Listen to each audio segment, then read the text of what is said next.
All right, this is a quick tip on replacing the fuel pump in your 8th gen Civic. So the way the seal is designed that goes around the lip of the pump, the other videos will tell you to put the seal onto the pump itself and then try to push the pump down in and tighten it down. I found that not to work because the way the seal is designed, it has like a lip that sticks out and you can't push it flush.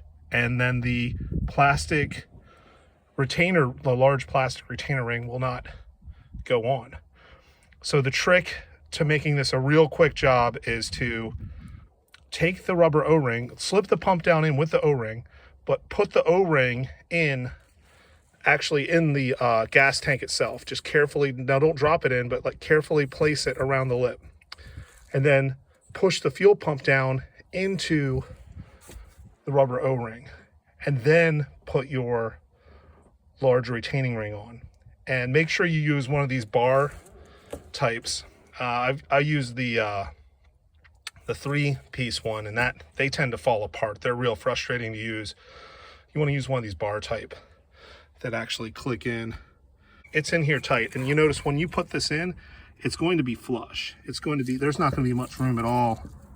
You can see there's very little room here between the gas tank.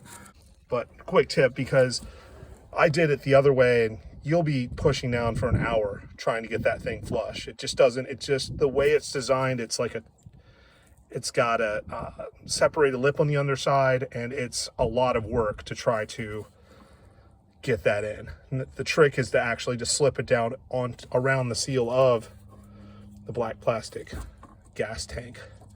And that's how you do it quickly. So here's the other part I'll show you.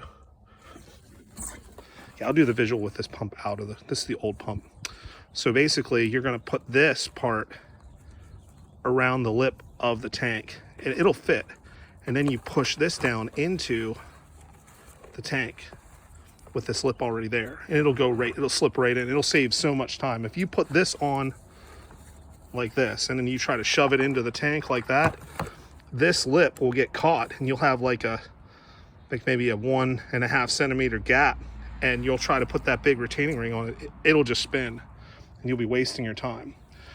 I also found that I still had the original Honda factory plastic retaining ring, and I used that. I found the aftermarket ones I've tried to use don't seem to fit for whatever reason. They don't seem to spin on.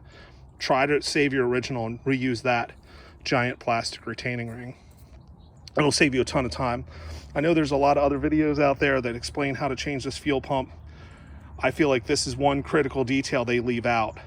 Carefully put this into the tank first, and then push the pump down in, and just gently push it around this as you push, and it'll save you so much time. Another quick tip is buy the absolute best fuel pump you can find. Find one with a high rating online. If you use a generic one, you're more than likely going to be replacing the thing. So